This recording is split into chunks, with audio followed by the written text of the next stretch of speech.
thank you to our Mi'kmaq brothers and sisters for being here with us today and for providing some drumming.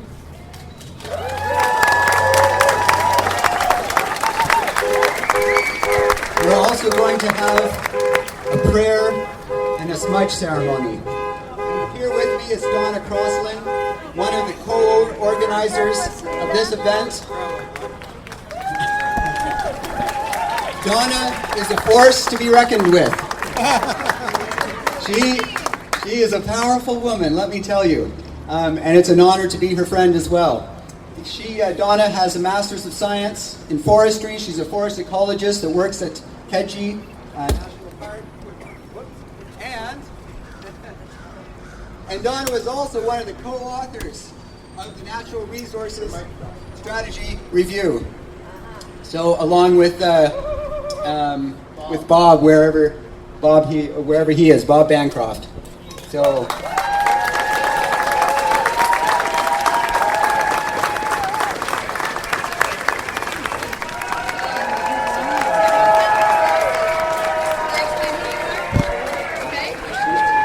We're over 600 people. Ray Plord of the Ecology Action Centre just informed us that we're over 600 people.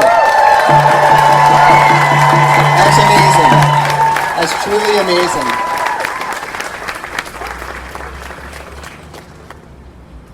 As I'm one of the co-funeral officiators with my good friend Jamie Simpson, I should explain who he is right after I say, welcome everyone, Jaloxi, and bienvenue.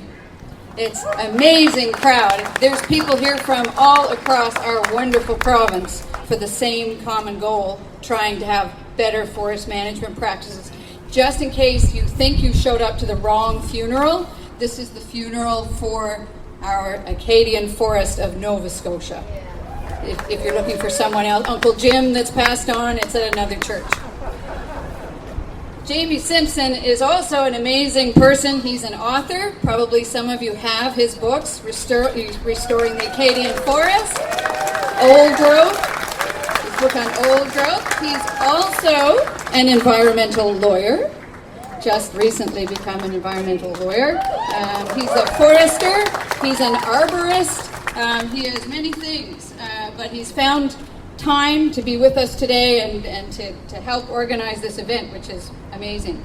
Before us is a symbolic gesture of the loss of our forests with the size of the logs that we're harvesting now in many cases.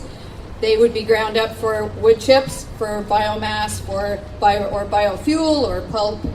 And in front, we know when we kill the forest, we also kill those who live in the forest and depend on the forest for its food and its wildlife, for its food and its habitat, for its shelter. And so hence we have deep forest dwelling species in front of us. There's a fisher, there's a marten, there's moose, many animals that are losing forest habitat today, and more species at risk going on the list for Nova Scotia. Opening with Mike Lancaster, and then we'll do a smudging ceremony to open our hearts and minds. Mike Lancaster, come on up. Jamie will accompany him on fiddle.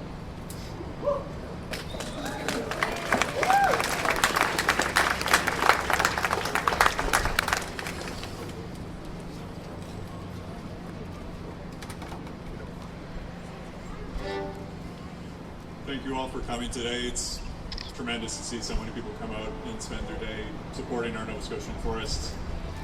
Got this in reverse. I wanted to start my words of acknowledgement today with a Mi'kmaq land acknowledgement.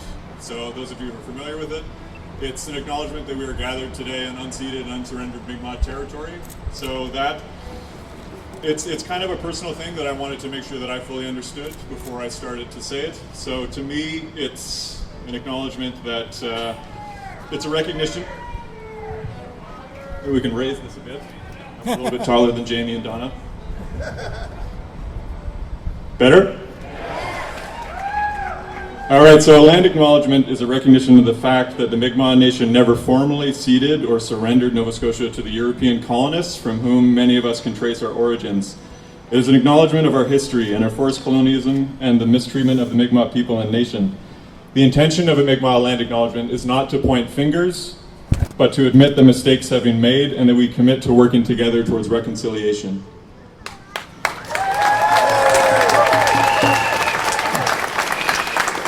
And now I'm going to do what I call an ode to the Acadian Forest.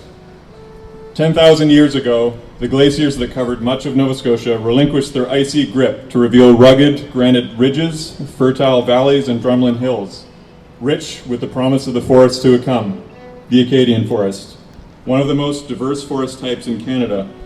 As the centuries and millennia progressed, this remarkable amalgamation of the boreal and temperate forest evolved into existence. Sugar maple, yellow birch, and American beech, strong and spreading towards their neighbors. Eastern hemlock, white pine, and red spruce, towering majestically with moss-covered undergrowth that they support. Settings that require no scientific explanation to know these forests are magical. These were the forests that once covered the landscape of Nova Scotia, trees so large that it took 3 adults to encircle their arms around them, canopy foliage so dense that it only permitted dappled sunlight to reach the forest floor where old trees had fallen after centuries of life.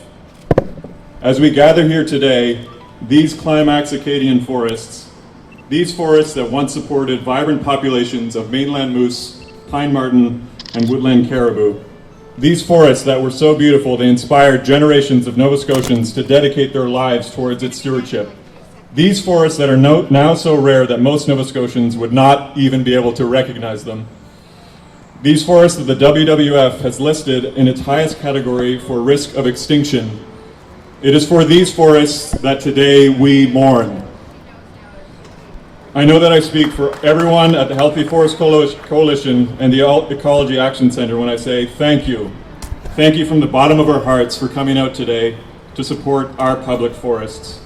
With your support and the support of our elected officials, I know that we can turn the tragedy of our lost forest, wildlife, and our once vibrant value-added forestry industry into an opportunity to learn more from the failures of our shared past and forge a sustainable future for our province. Thank you.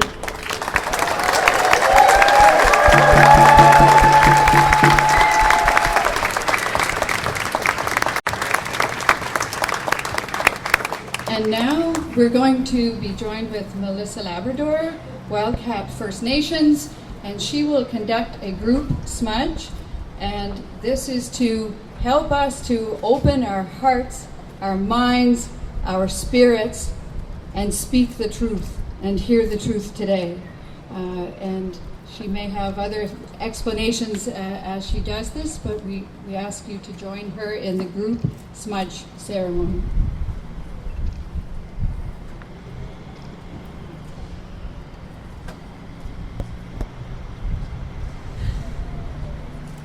Good afternoon, everyone. I'm so thrilled to see so many people here. I just want to offer this smudge to clear the air and to only bring speaking from our heart and to promote the positivity in this journey so that we may talk and we may raise our voices and express our concerns and work together in finding the solution that will ensure that my future generation, my children right here, have something to look forward to. So I'm just going to smudge our casket here.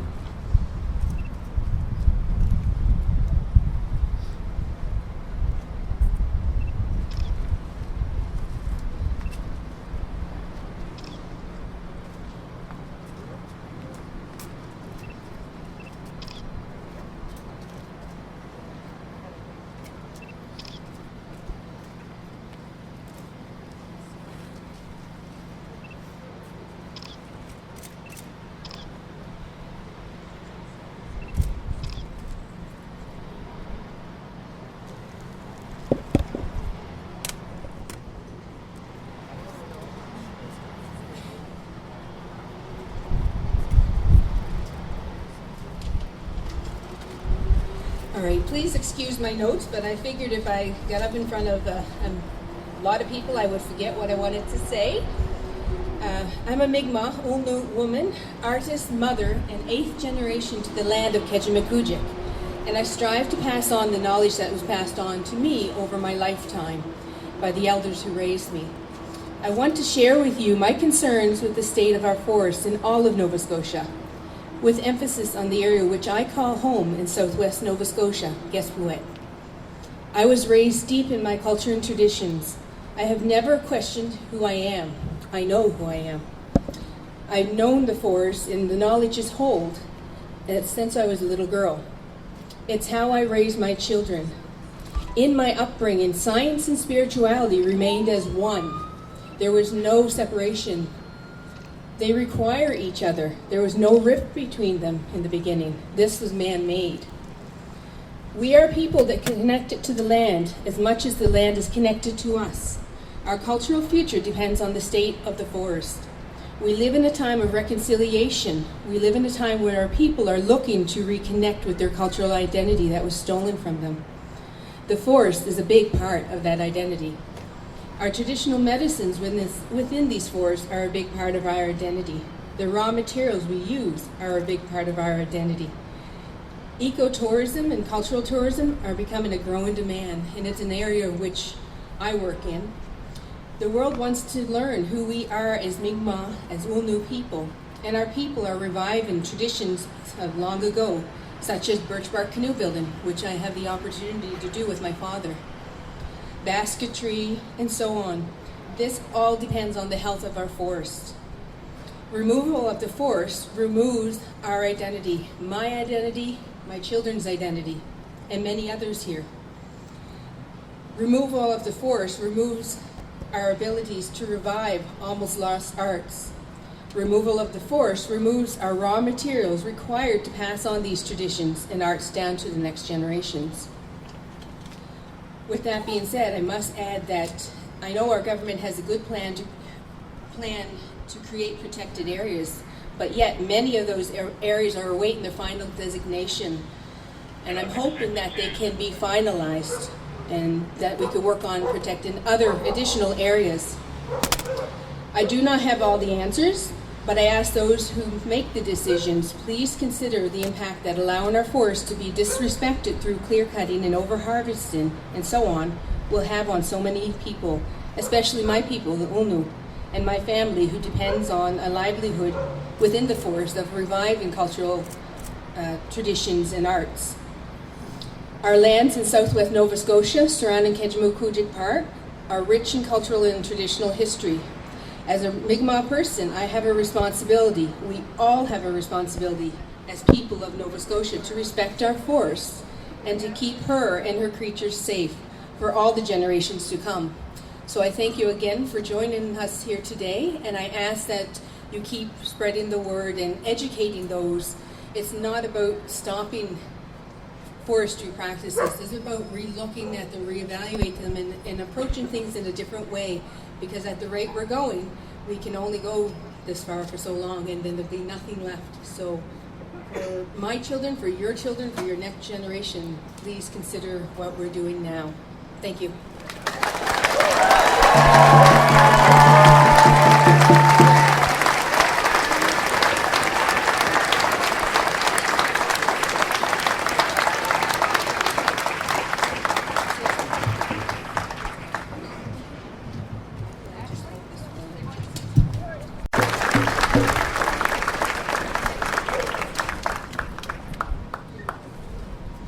Next, we have Doreen Bernard coming to join us in a prayer, and she's going to lead us in a prayer. Doreen is a professional drummer and a water walker, and she'll tell you the rest of who all she is.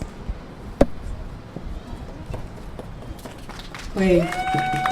Yellow-Sea, Kesadam Dandali Ulnui. From Simbinagadik. I just, thank you. I'd like to say a prayer. I think it's really important that we recognize that the trees, the water, and all life are part of Mother Earth. So I'd like to say a prayer for Mother Earth. Yisug, Great Spirit, good creator of all things, grandmothers and grandfathers from the 4 sacred directions and 4 sacred races, please hear our humble prayer. Walalan, thank you for bringing all of our people gathered at this time and space to honor our Mother Earth. At this time, we need to pray for the environment, in particular, the water. Water is life. Without water, there is no forests. There is no animals. The 4-legged, the winged ones, the flyers, the swimmers, the crawlers, the plants, the trees, the rocks, all that enable us to live today. We have to give our sincere gratitude for the many blessings of Mother Earth that she provides. We say in Mikvah, someone, Gesalu, we love you. Water, someone, we thank you, Walalan. Water, someone, we respect you, Get me Delamo. Thank you.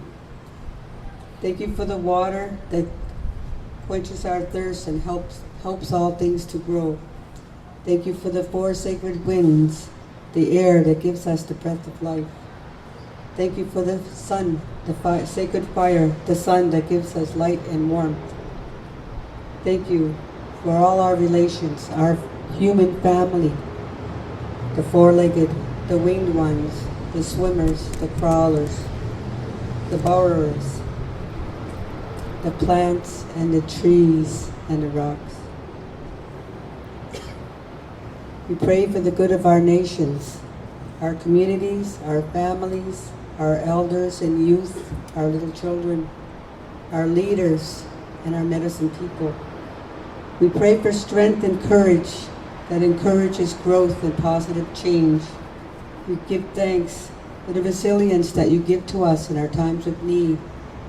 We give thanks for the courage of our hearts, our female energy, and of our minds, our male energy that empowers the potential for healing.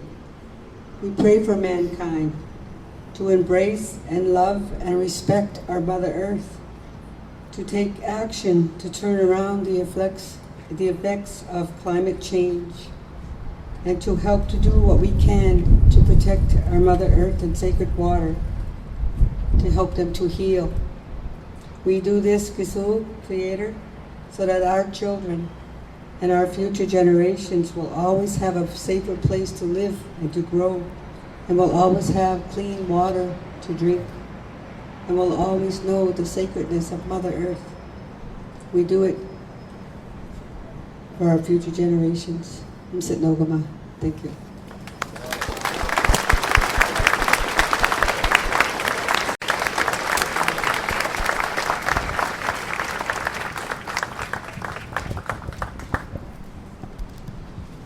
Thank you so much, Melissa and Doreen.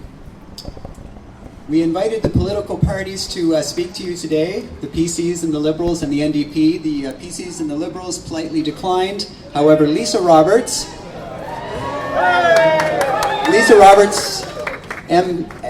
MLA for Halifax Needham, will say a few words.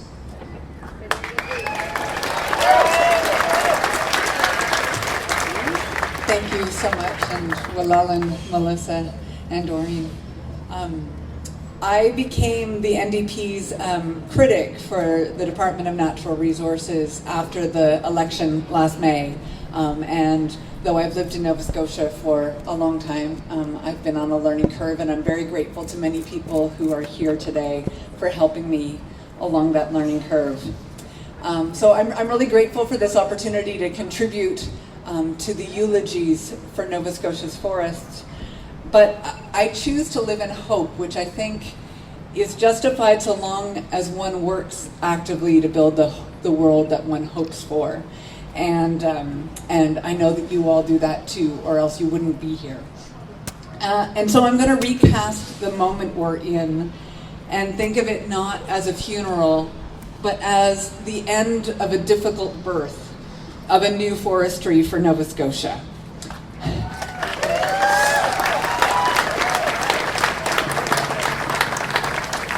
And remembering that an Acadian forest would have trees of many species, and some of them more than 400 years old, a gestation period of more than 10 years doesn't seem unreasonable.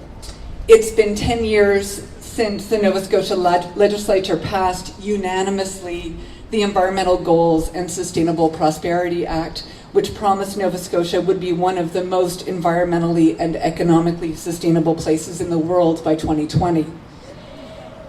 It's been 9 years since so many of you were amongst thousands of Nova Scotians who participated in consultations to shape the natural resources strategy. It's been 6 years since that strategy was released. It's been 5 years since Bowater Mersey shut down and since the Bowater land were bought by the taxpayers of Nova Scotia.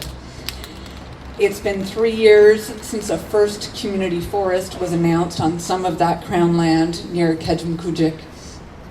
It's been a year since the Liberal government abandoned the goal of reduced clear cuts on Crown lands.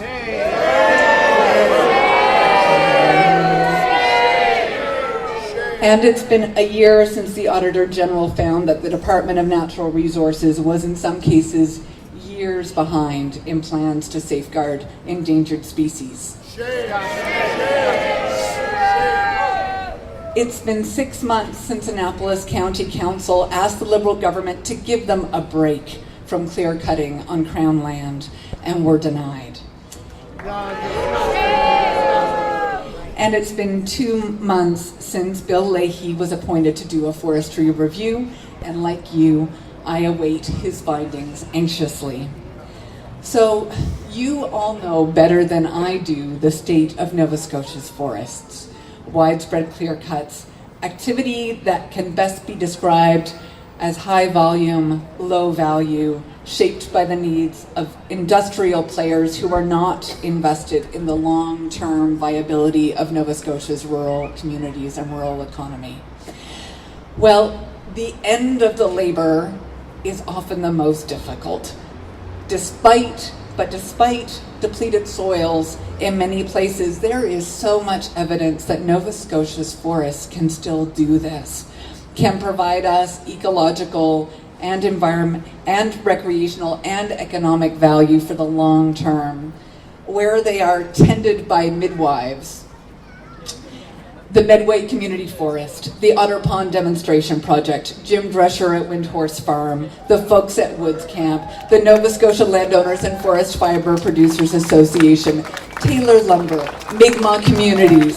We see forestry in this province that is low volume and high value.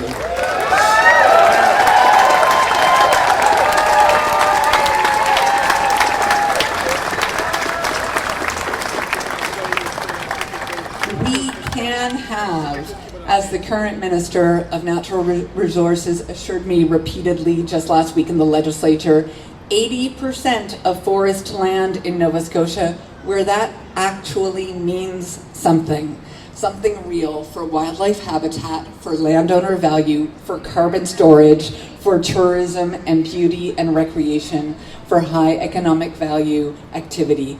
I am here, and the NDP caucus is here with you, learning from you and bringing your concerns to the floor of Province House. Thank you so much.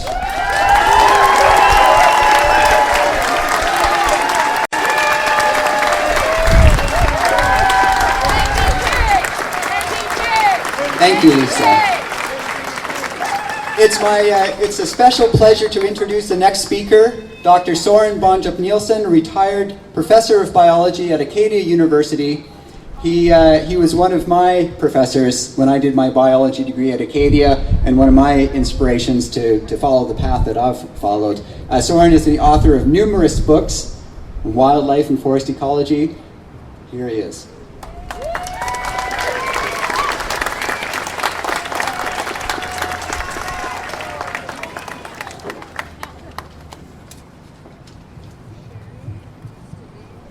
Thanks, Jamie, very much. And it gives me great pleasure to be here and also recognize that we are on unceded Mi'kmaq land.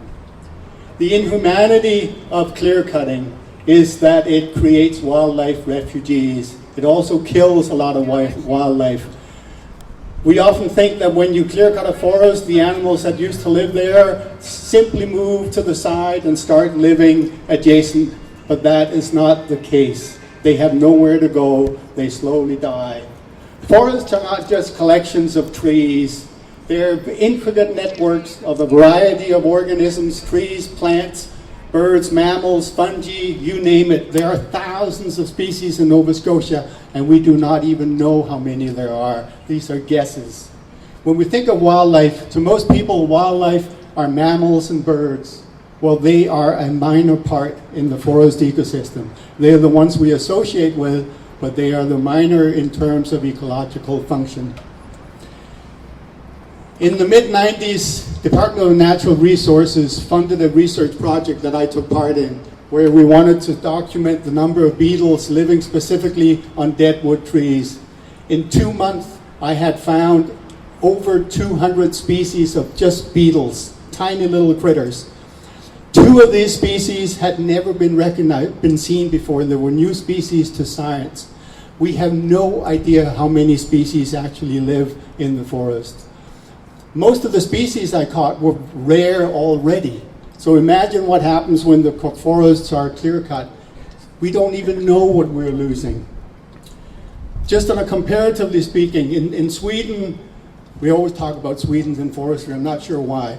But in Sweden, they have looked at over 20,000 species of organisms in their forest and have discovered that 4,000 of them needed to be red listed.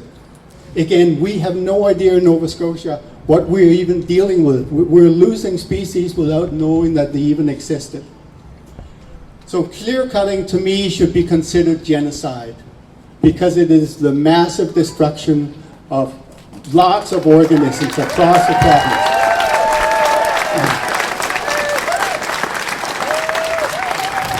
Now just imagine if your house was bulldozed or a whole subdivision was bulldozed. Could you just move in with your neighbors? I doubt it. Maybe for a short period, but in the long term that would not be the case. And indeed, if your house was bulldozed, maybe you would die, unfortunately. So this notion that when we clear cut an area, the organisms simply move adjacent and start living there is absolutely bogus. Clear cutting is also inhumane in the sense that it eliminates jobs. In Nova Scotia, the number of jobs in the forestry sector, whether it's cutting trees or actually doing something with the wood, has been going down, down, down over the last 20 years. There are fewer and fewer jobs. However, we keep cutting the same amount of land. Fewer people are making the money, and most of the money leaves the province. There's no benefit to Nova Scotians. We only lose out on this game. So therefore, my challenge to the provincial government, to the Liberals at this point, is to change their policies.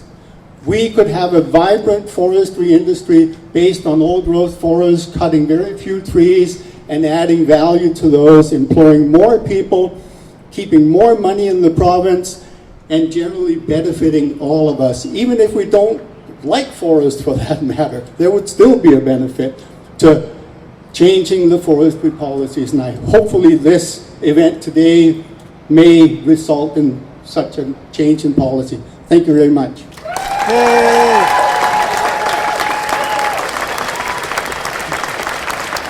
Thank you, Soren. That was an amazing acknowledgement of wildlife habitat and what we're losing that we don't even know about. Next up is Ashley Moffat, Little Miss Moffat to some. She's got a number of albums out for children, some quirky songs, but as Soren alluded to, there's a lot of wildlife losing habitat.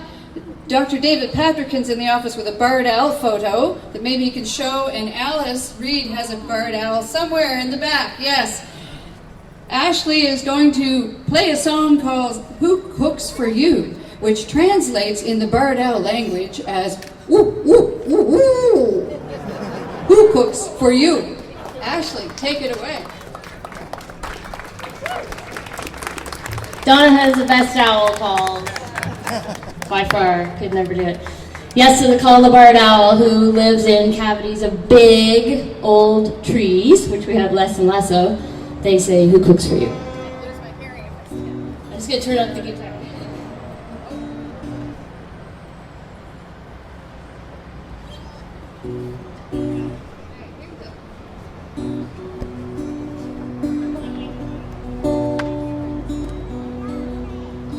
Who cooks for you?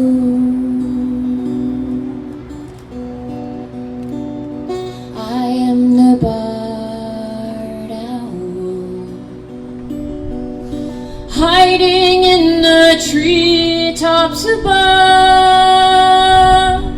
You can't see me, but you can hear me when I call.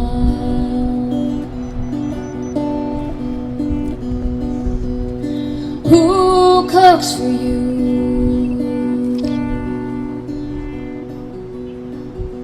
I am the barred owl, hunting from the treetops above in silent flight, stalking at night for my prey. Do you want to sing along? We go, who cooks for you?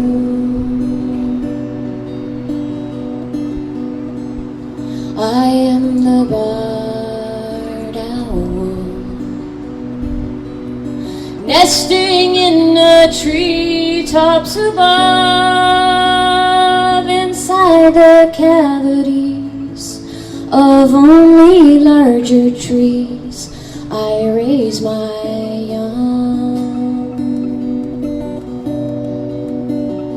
and they say, who cooks for you? Who cooks for you? I am the barred owl, watching from the treetops above,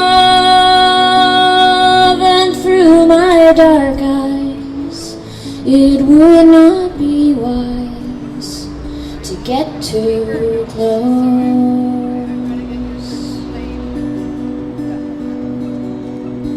Who cooks for you?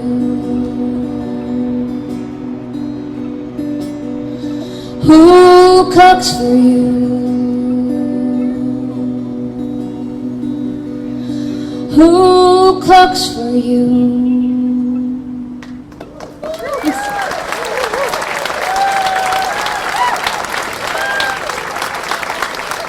That was beautiful. It would be a shame to live where there was forest and fall asleep hearing to barred owls at night, and now they're gone. And we're getting that on our nocturnal owl surveys now. Vacant surveys where there are no more barred owls. So next up, we're going to have Dr. Sherry Pictou. She currently works as a professor at Mount St. Vincent, and she's going to speak on loss of ancestral knowledge from loss of forests. Thank you. Wow, such a wonderful turnout. And I, like Melissa, I'm from southwest Nova Scotia, that place called Elsipogtog, which means where the water cuts high through the rocks, otherwise known as Bear River First Nation. And I, like Melissa, I have ancestors buried in Kejimkujik National Park.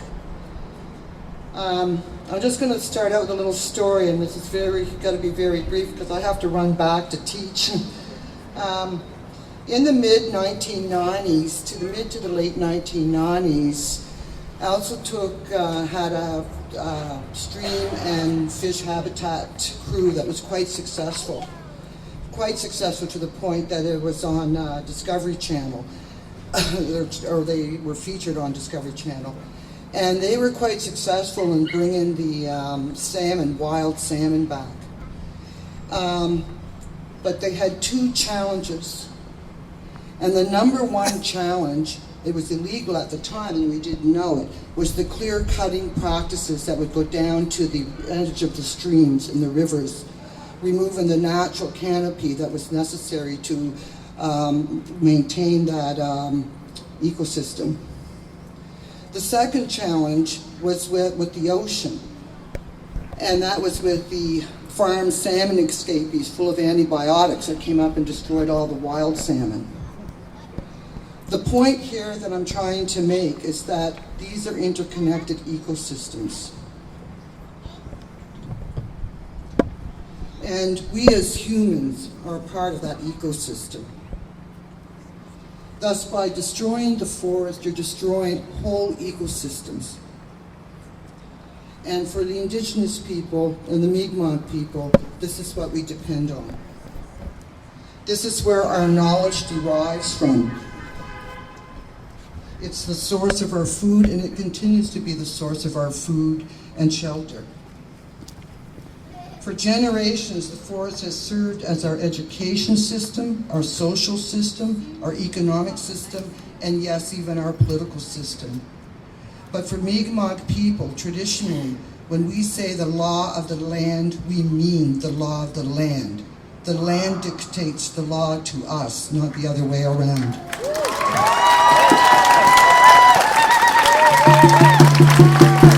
Therefore, this type of violence, this type of clear cutting, we look as violence to the land, and therefore it's violence to us.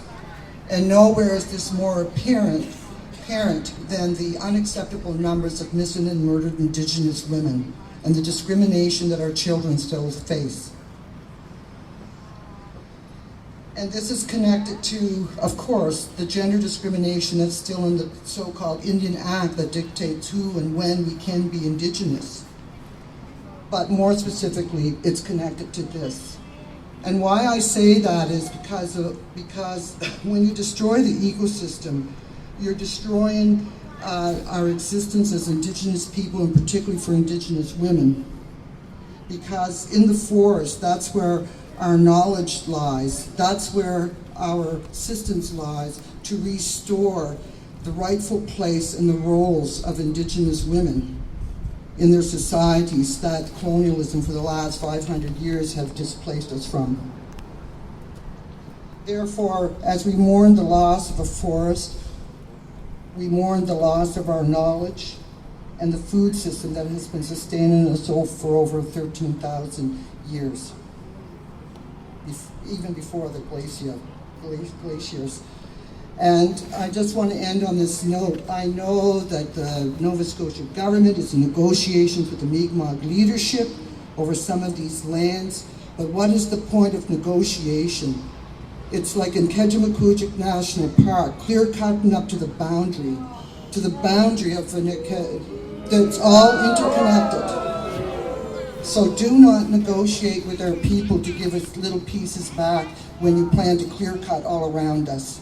Misid Noogama, and thank you for allowing me to speak today.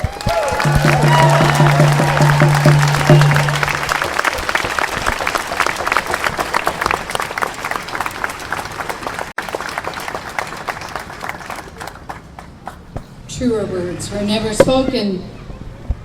Doreen Bernard, our drummer and water walker, once again was coming up to sing, and she's coming up to sing the honor song of the Mikvah. We're going to need this adjusted there. No, it's okay. Just want to say a little bit about the honor song. The Mikvah honor song honors all life, all our Nogama. That means Mother Earth and all our Nogama, all our relations. So we look at the stars, the moon, the sun, the animals, the water, all things everything that has a spirit, including the trees. They're living beings, and they have a spirit, just like you do. So we sing the honor song to honor that. And the honor song says to be proud of who you are, the way the Creator made you. And more importantly, The song says to honor our place here on Mother Earth, why the Creator put us here, to help one another. Okay?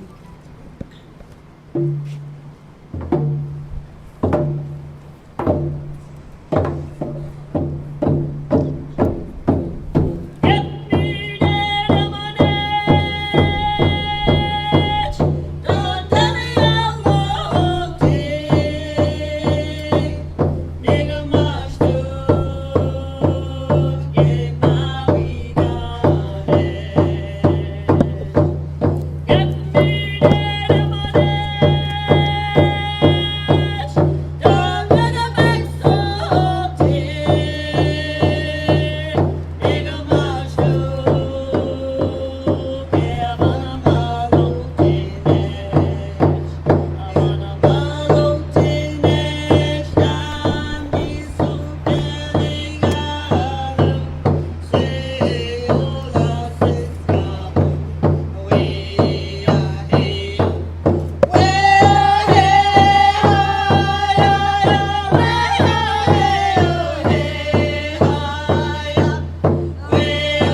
I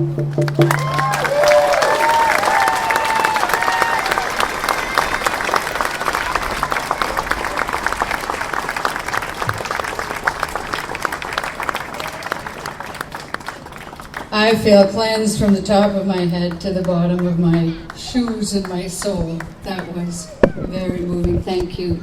Thank you so much. We are moving the schedule, the funeral ceremony all around, and we've, because some people are leaving a little early, so we're going to introduce our closest, one of the forest's closest friends, a family member, Bob Bancroft, to deliver the eulogy.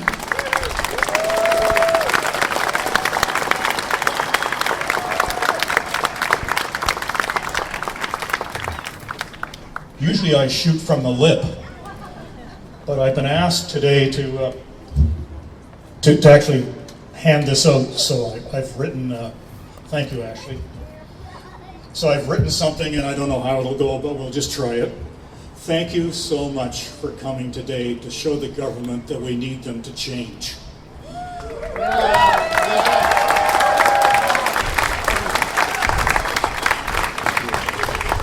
You have been very polite, and that is good. That's our way. But we need to get somewhere, we need some change. And the title of my eulogy is, Where Have All the Good Forests Gone? Dear friends of the forest, you're all here.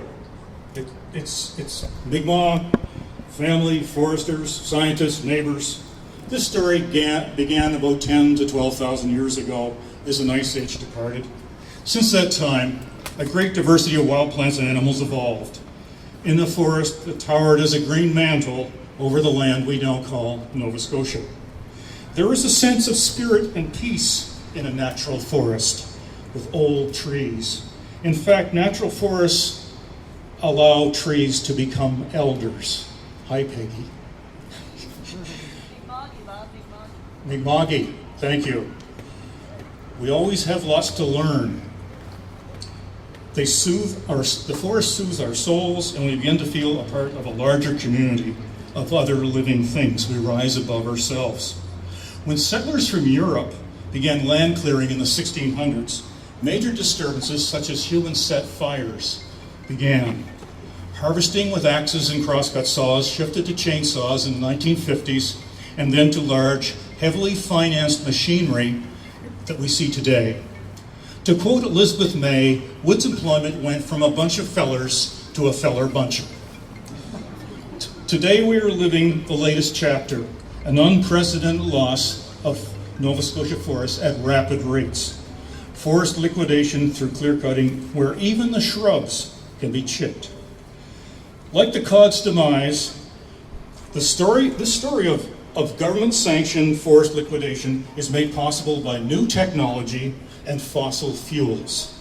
I would like to thank investigative journalists Linda Pinozzo, Joan Baxter, who's here today, and Jennifer Henderson for sifting through the industrial forest rhetoric for the truth.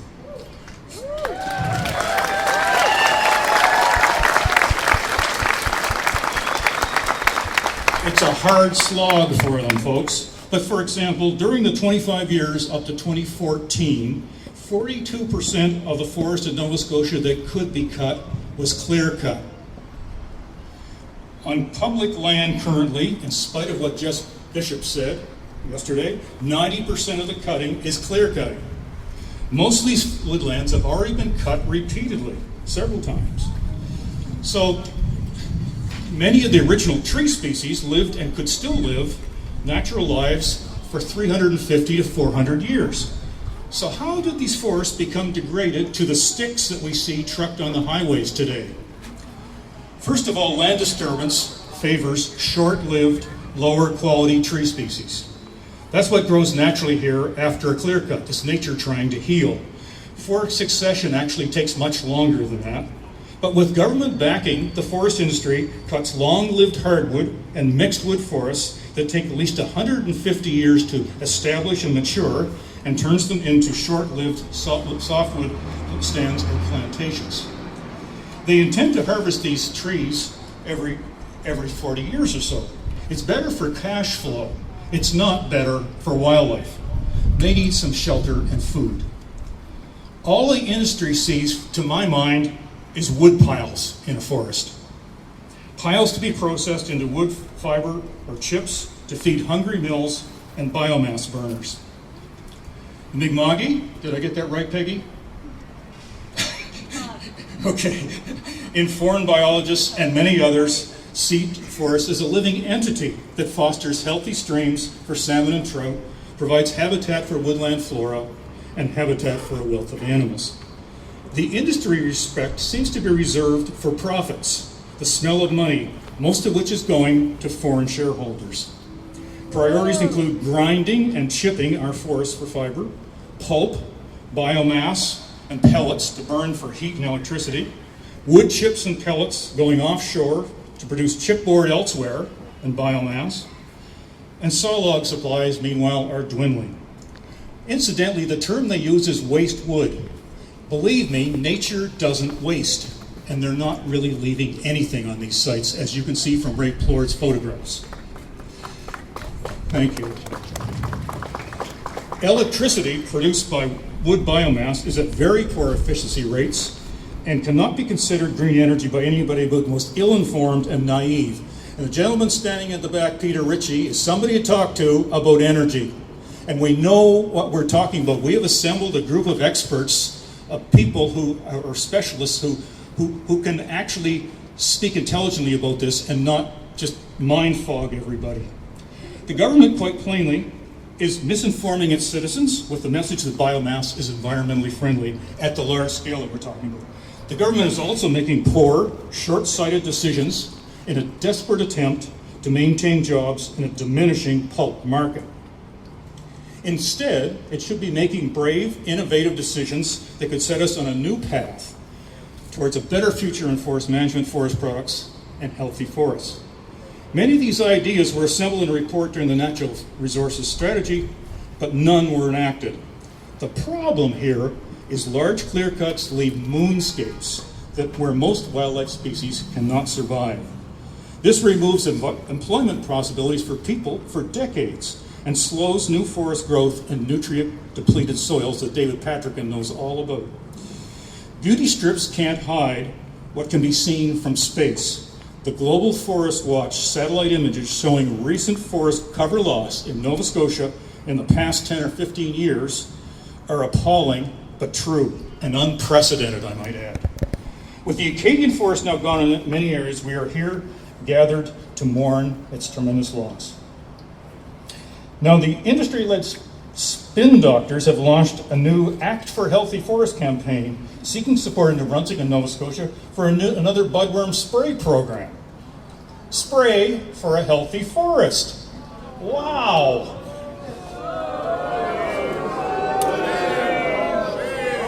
The insecticide will rob food from our wood warblers, as Cindy Stacer knows all about, and many of you, and it'll wreak untold ecological damage to a natural disturbance. They're native, and that has been going on and visiting our forest periodically for centuries.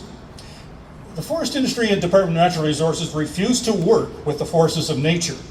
Instead, they steadfastly ignore them and seek to overpower them.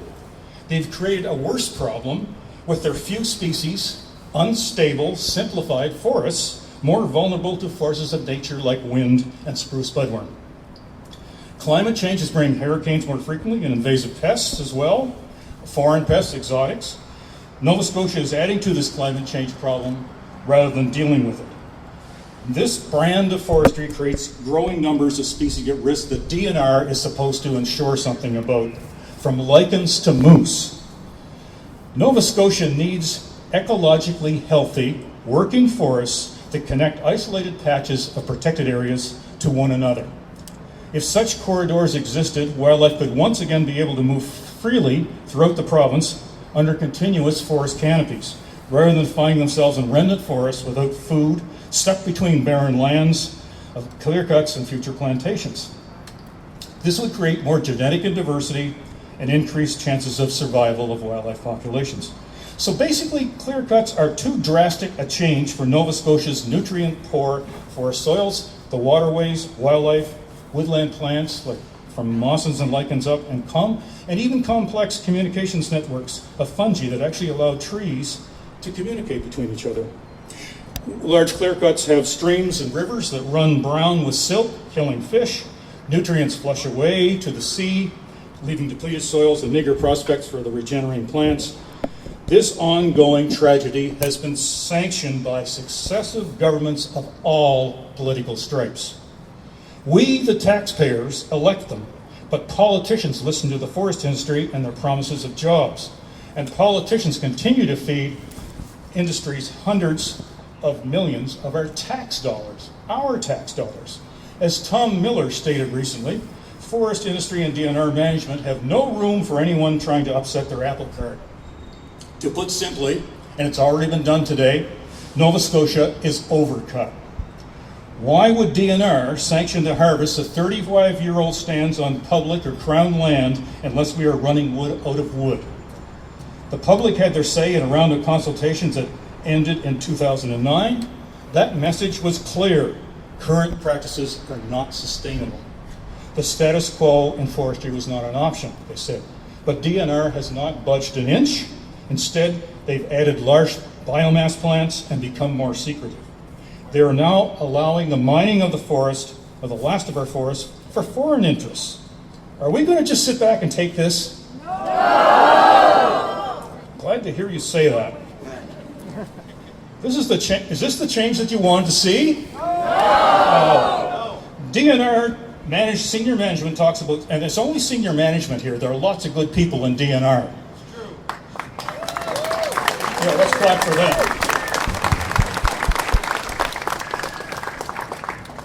I apologize to the CBC.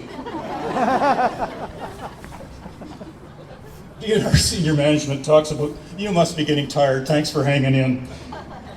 The senior managers talk about sound ecological principles and science-based forestry. In reality, they cater to corporations and investor greed.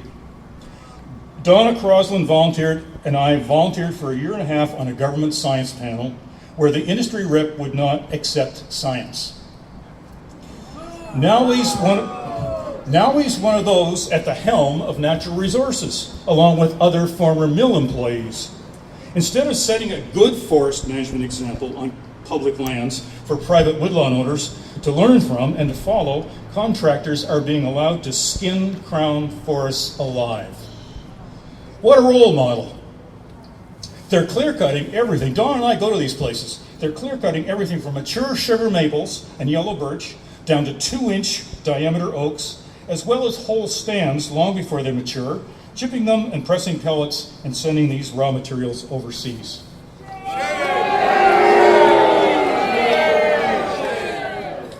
Thank you on behalf of the forests. They need your help. Stands of 20 and 30-year-old trees are now fodder for their harvest, as I said before. It's a government and industry organized race to the bottom.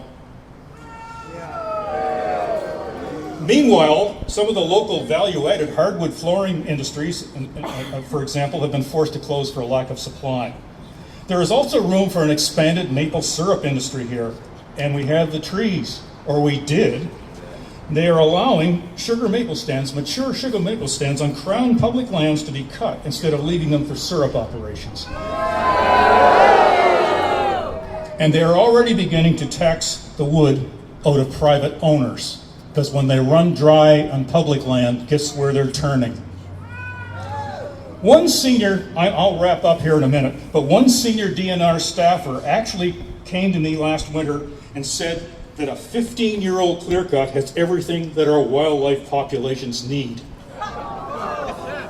I wish I was joking, folks. DNR should be hiring better educated staff, and we should be demanding that their industry people are ousted because the Liberals put them in.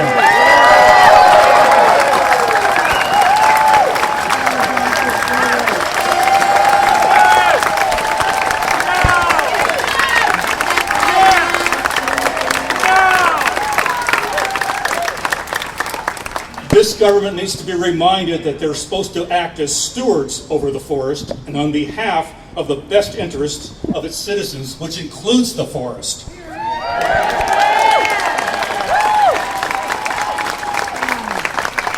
I just can't wonder in the back of my mind how that senior DNR person would shoehorn a barred owl into a nest hole in a 15-year-old tree. DNR calls large-scale clearcutting ecological forest management. Just as a scientist, I call it ecological dismemberment. Think about it. Scotland used to be a treed country. Now it's down to 3% of the trees on the landscape. There's a new website out, sponsored by the industry, called Forest Families Matter in Nova Scotia. They're talking about protecting families and protecting jobs. What about the wildlife families in that forest? We're not protecting them one bit.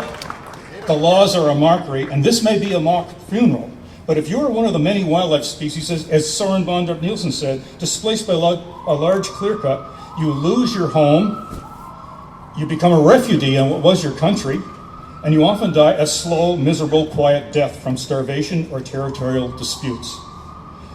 Forests are the lungs of the earth, filters of water, and they provide spiritual wellness.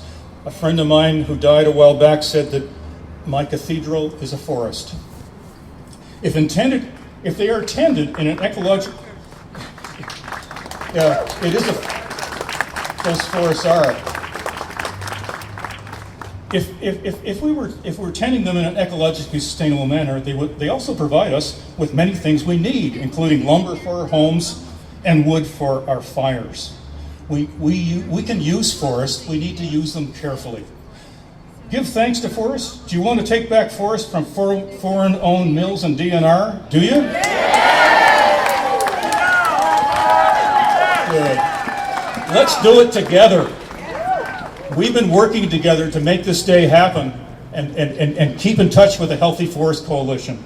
Let's demand change, become better stewards, and make the Acadian Forest, or whatever it should be called, it should be the Mikvah Forest, make it truly healthy again. Forests can be resilient over time. So there's room for hope, folks. They do heal. Thank you for gathering today to mourn the demise of Nova Scotia's ecologically healthy forests and their wildlife. Our forests need your concern, and they need your action.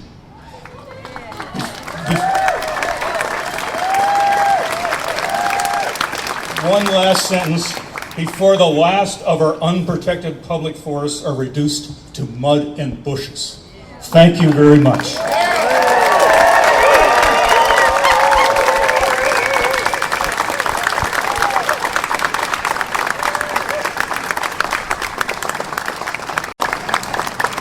Well, Bob is a close family member of the Acadian Forest, been fighting to save this forest for years. The next person is Dr. Cindy Stacer. She's a professor at Dalhousie University, a well-known and highly regarded ornithologist who has also spent a lot of years in the forest, over 2 decades, watching forest songbirds and observing them. Take it away, Cindy. Thank you, Donna. Thanks for this opportunity to share my loss, the loss of birds of older forests, as a direct or indirect result of habitat loss or degradation due to some of the harvesting practices we're seeing here in Nova Scotia. Many species of migratory birds need older forests of various sorts, and I think this is something that a lot of people aren't aware of, so I was happy to come talk to you about it today.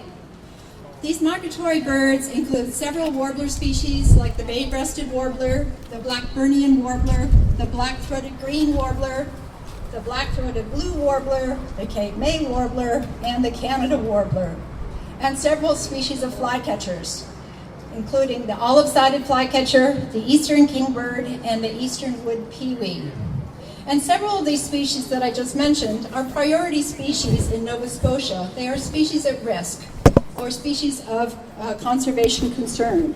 According to the bird conservation strategy for this region, which is called BCR 14, action needs to be taken to reverse the declines and increase the populations of some of these species by 50 to 100%. How are we going to do that if we don't have older forests?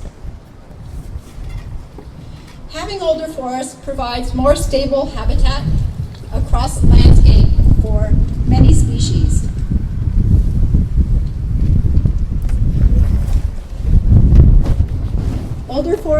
important for the winter survival of many species of birds, especially our resident birds that are cavity nesters. Things like the various resident woodpeckers, pileated woodpeckers, blackback woodpeckers, hairy woodpeckers, brown creepers, golden crown kinglets, boreal chickadees, and gray jays.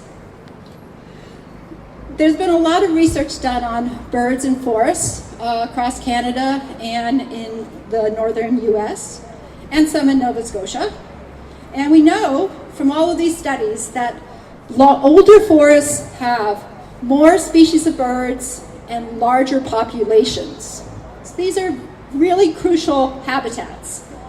The attributes of these older forests, some of which have been talked about today, include a more complex vertical structure, complex canopies, more canopy layers, a larger diversity of trees, and so higher tree species diversity. Other attributes of older forests that research has shown to be important for birds includes lots of large diameter trees. Okay, you're not going to get that in a young forest. And also lots of snags. Snags are important for cavity nesting birds and also for the foraging substrates for many birds. Many research studies have concluded that forest harvesting decisions need to take bird species into account and be considered at the landscape scale, not at the level of a particular stand.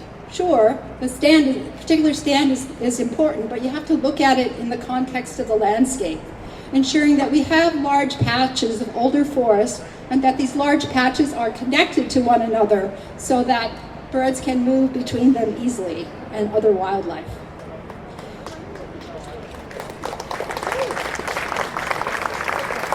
And finally, because forests on Crown Land in Nova Scotia can be cut during the breeding season, nests are being destroyed, young are dying, and even the adults, if they survive, will likely not be able to nest again that season.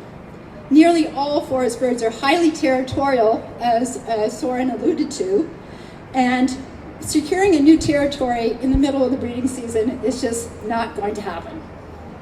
So please join me in taking a brief moment of silence. How about 2 seconds, the duration of a typical songbird's song, symbolizing loss of song of the birds of the older forests. Thank you.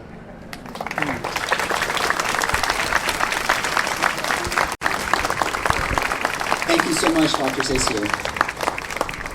It's a great pleasure to introduce someone who does not need to be introduced, I'm sure. One of Canada's most favorite singer-songwriters, 2-time Juno winner, Nova Scotia's favorite banjo player, Old Man Lunica. Thanks for having me. I got a song that's just sort of a bummer.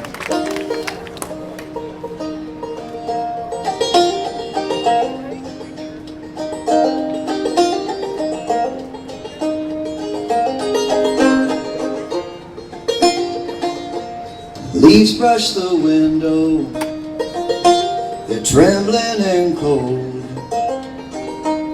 Are they all thinking they're growing old? I could have been brilliant, why couldn't they see? I could have been golden if the tree trusted me. Now I cross over winter's bleak shore. Is this all there was here? Wasn't there more? I'm sad as a forest, sad as a forest, sad as a forest. It's all been cut down. When I was a young leaf, I glowed with the green. Sun gave me kisses, I was happy to preen. Summer came hotter, hotter and dry. I waved about lazy and a burning blue sky.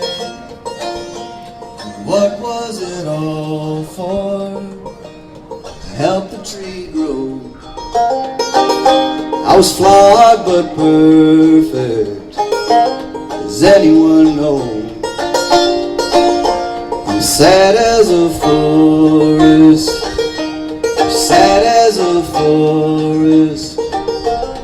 Sad as a forest. It's all been cut down.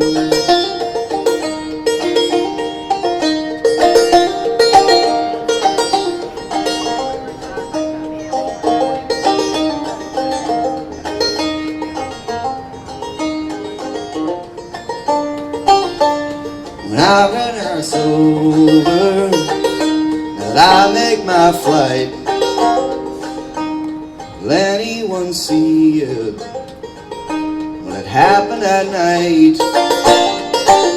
Will I go with my buddies? Will I go without tears? Will I hang on forever and crumble with fear? Sad as a forest, sad as a forest, sad as a forest.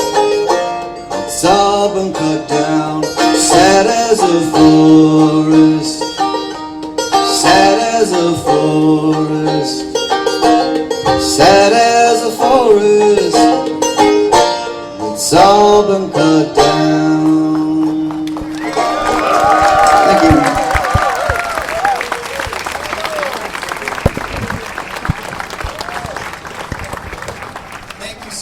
Chris. Old Man Ludica played at a forest rally we had a few years ago when we were showing our support for for changes in forest policy, and it's kind of sad that we have to be back here again and have nothing to show for all of that. We have up next Joan. Is Joan Baxter nearby? Joan is an award-winning author, a journalist. She's worked in numerous countries around the world. She's coming out with a book about the pulp mill in Pictou. It's coming out this fall.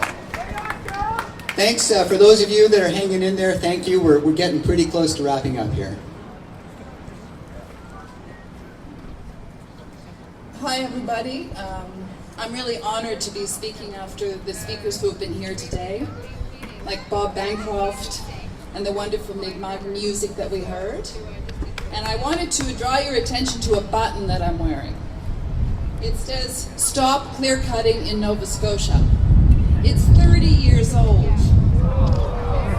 The first funeral for the forests of Nova Scotia was held up near Tatamagouche in 1990. After they clear-cut Spittle Hill. And there was a mock funeral like today. There were about 60 people there saying the same things. The battle in Nova Scotia has been going on, as I realized as I wrote this book on the pulp mill, for 50 years. People in Nova Scotia like you, all over the province, have been fighting the pollution of the air, the water, the clear-cutting, the spraying, and the pollution of our politics. Since Big Pulp came to this province, and I wrote about it in the Post last week, they basically have infiltrated our government. I'll point out today that the pulp mill in Pictou, which has been going for 50 years this month, has always been owned by very large foreign corporations. At the moment, it's owned by the billionaire family of the Wijajas from Indonesia, who own 6 other pulp mills in Canada, who have a terrible reputation in their own part of the world for clear-cutting tropical forest. But here, we give them over $100 million to buy up our land, and now we're going to be paying for a new waste treatment center and for the rehabilitation of Boat Harbor. And at the same time, they have the nerve to pump out hour after hour of commercial on televisions about how great they are. The chair of Northern Pulp is our former Premier John Ham. Last year, the campaign manager for the Liberal MP from Central Nova joined the board. Stephen McNeil appointed the former lawyer and lobbyist for Northern Pulp into his office. Are we surprised that our forests are being so attacked by the politicians of this province? It's time that they started defending us and our forests and not those large corporations. And I can just say that this wave of people here, I've interviewed people who were already demonstrating back in the 1960s. So it's a long tradition. I really hope that this is a turning point. So thanks everybody for coming out, because it's really hard now.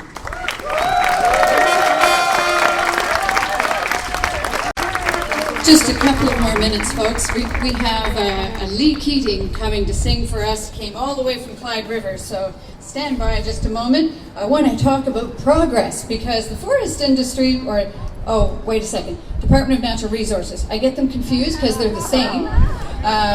They came out with a report, a 5-year report on progress. Last year in August, I sat in the backyard on a warm, sunny day and read DNR's 5-year progress report on how the natural resources strategy was doing, and realized they weren't making any progress whatsoever. No reduction in clearcutting, no regulations for whole tree harvesting. Every commitment in the 10-year process that they were supposed to be delivering upon, they had just put pretty words down on paper. This report was no progress at all. None. And now to have Lee Keating come for it, he's wrote a song about progress. I'll pick that up, folks. I don't get it. Lee Keating from Clyde River, he's a loggerman, he's a woodsman, he's a guide, he's a master of many talents, and he said, besides everything that he does, he's a paddler. He put out his first CD. He says it's his last, but I'm not so sure about that. First and last. Take it away, Lee. I'm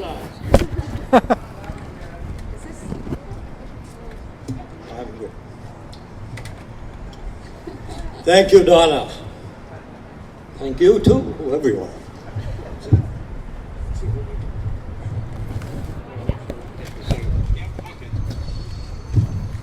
Hello, folks. 60 years ago, I worked in the logging woods.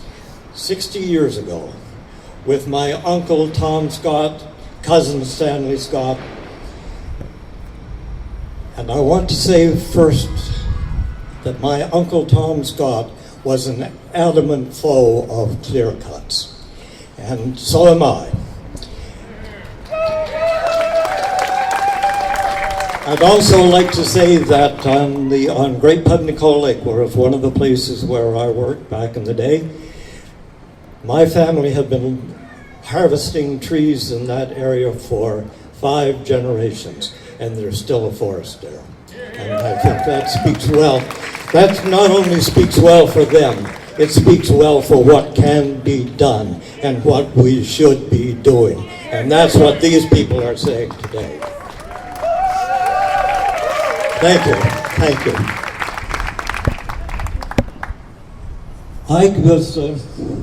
Donna mentioned that I had written this song, and I'm going to make a bit of a confession. I did write this song, and I wrote it in the hope that someone from this wonderful coalition would become aware of it, and that I could be part of what they're doing. And guess what? They did, and here I am. And what a wonderful honor and what a wonderful pleasure it is for me to be here.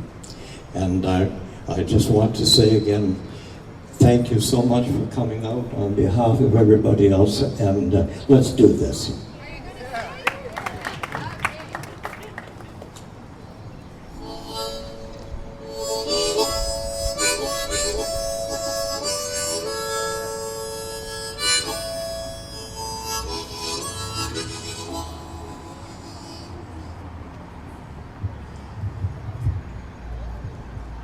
We knew about double bit axes and the saw we called a misery whip.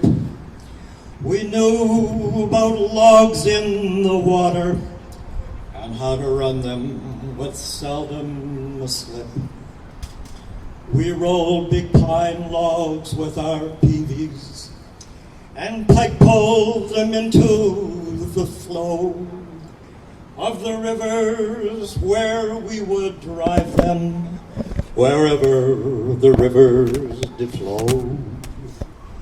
In the 50s we turned to the chainsaw. A wonderful progress indeed. One man could replace half a dozen, but somehow we never did dream of a machine they call feller buncher.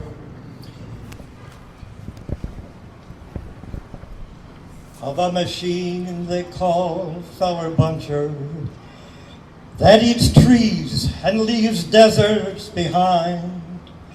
One man can replace half 100 and leave 2-foot-deep ruts in the land.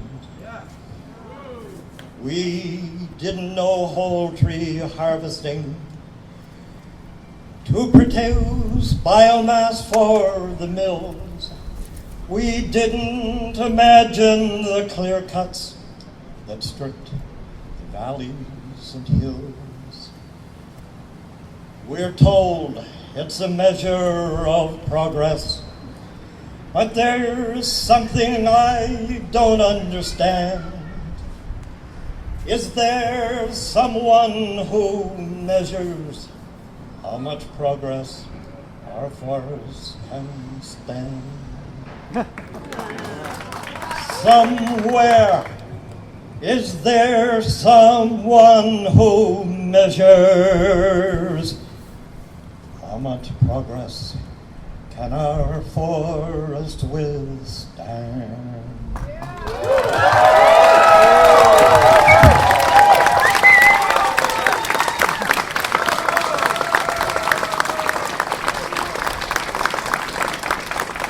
By the way, that was a wonderful barred owl call Donna made, and I know because I consider myself to be a pretty good owl caller as well. We'll do a duet sometime. We're winding down. Thank you for those of you still hanging in. We had a couple more speakers, but I did want to make an interlude to say that there is a man in the audience that does make great progress doing things sort of the old way. And he said to me on we were doing Facebook, sending messages back and forth, and he said, I had a good day, I cut 18 trees, and I split it 50-50% with the landowner, and he made a good profit. How much did he make? Does anybody want to come up here and, do you want to just tell people a little tiny bit? Just 3 minutes? This is Danny George. He drove all the way down from Cape Breton. He's a real logger.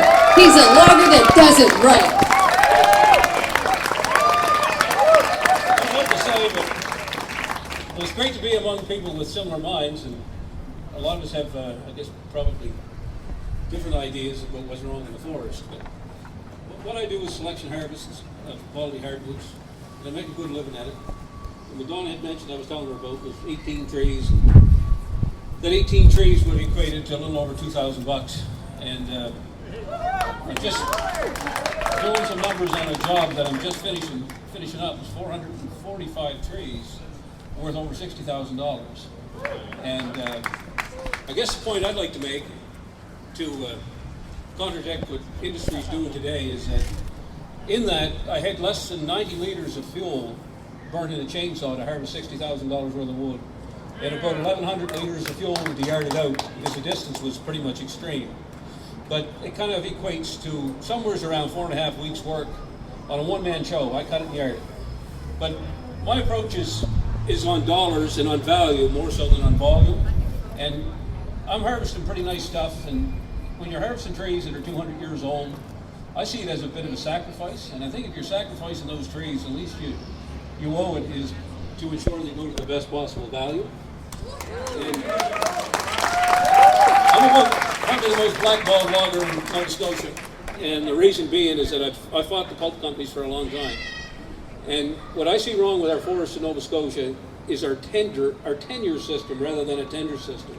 And our timber is tenured to licenses, and those timber licenses are to large corporations, and every one of them are bottom-end users. I mean, remember, the pulp mill is the lowest end user in the scheme of things.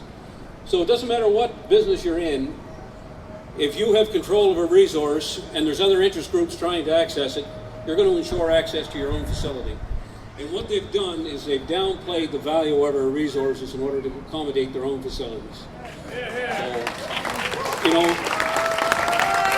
I like to put it in a term that they take $100 trees and $100 bills and turn them into $10 bills, and they call it management. And largely they're doing it with support of the public dollar.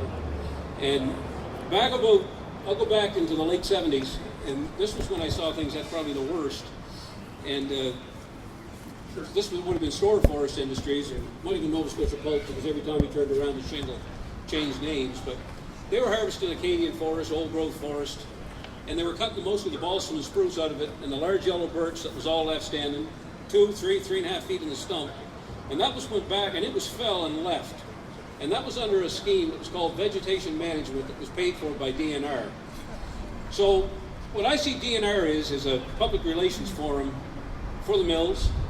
And the other one, which is even sadder, is they're a police force, and a police force that is looking out for private interests and is funded with public dollars, much like the Mexican drug cartels do with the Mexican police. And that's what we're living in here in Nova Scotia. And until we change the politics of it, we'll never change the forestry.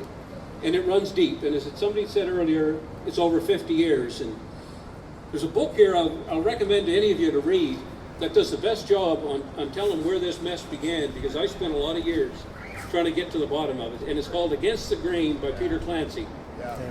And he tells the story, and there's nobody can do a better one, and tells the story how Bob Stanfield was the #1 man that devalued our forest to being worthy of nothing. And when the Swedes offered $3.60 a cord stumpage, which is the beginning point to establish a purchase wood price to farmers largely at that time, and Stanfield sat back in his chair and said, no, I feel a fairer price is $1, let me say per cord rather, $3.62 a cord instead of $1 a cord, as the Mersey got in 1929. So he took us from the late 1950s, 1960, back to a pricing scheme of 1929. And that's where, from what I can see, is where the beginning of where we went wrong, and it's snowballed ever since. So thank you for your time. Thank you.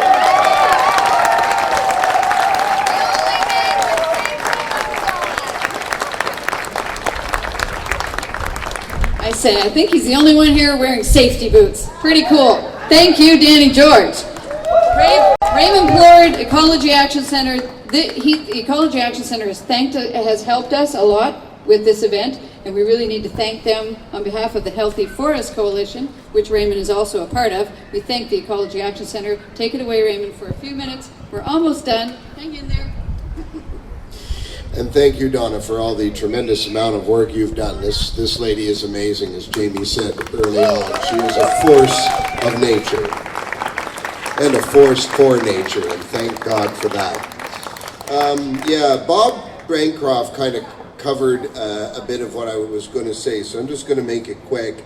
Back in 2009, the Natural Resource Strategy was launched under the Conservative government of Rodney MacDonald, with the all-party support of all three major political parties under an act called the Environmental Goals and Sustainable Prosperity Act. Well over 2,000 people attended 26, I believe it was, public meetings across the province. 600 written submissions were put in, and the overwhelming message from that public consultation was the public is extremely unhappy with how forests are being managed, and they want change, and they want it now, and that the ecosystems cannot continue to be pounded to death. The second phase involved the expert panels that Bob Bancroft and Donna Crossland were part of, and they too along with the biodiversity and parks sections of this, the fourth one being minerals, also said that we need to improve how we are managing biodiversity, natural resources, our parks, our forests, and they called on the government to make significant change. And if I could find it very quickly, basically it just said change needs to happen, and it needs to happen now. An overwhelming call was made by the public.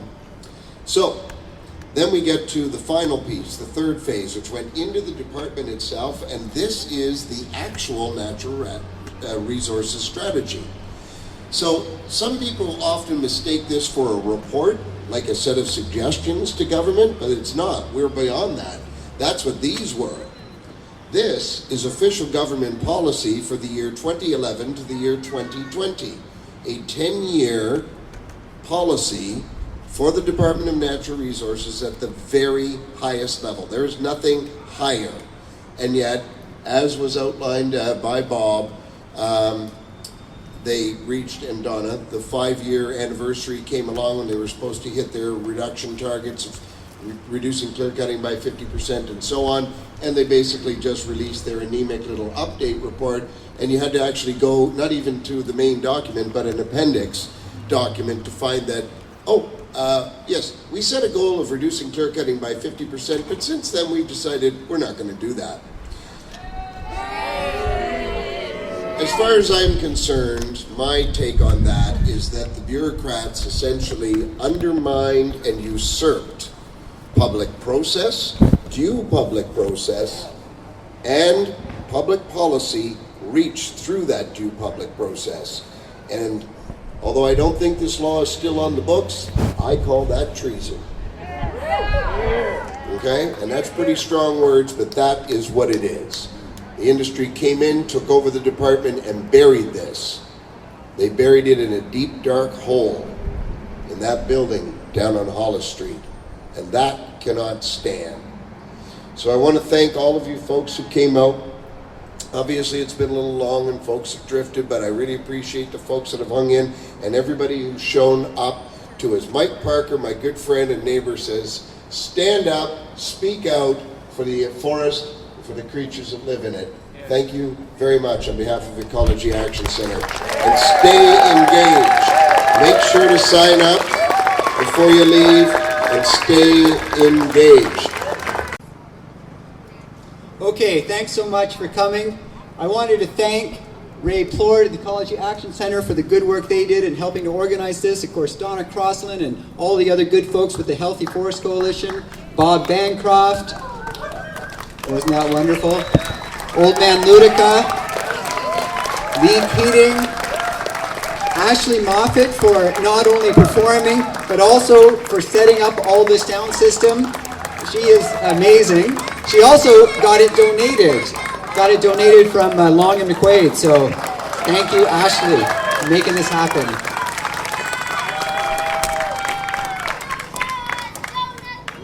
Thank you for sticking in right to the end. Thank you, Jamie, for helping organize this as well. He's teaching law at Dalhousie and he's doing a gazillion things, and yet he still worked this in. Why? Because it's so important. It's our future, folks. We're at a crossroads. If we go left, we go down Poverty Chips Road, okay, with biomass. If we go right, we go down the Healthy Forest Road. We have value-added industries, and we have a real future, and we cut logs like Danny George. So, we going left or we going right? We're going right. Thank you very much for coming out.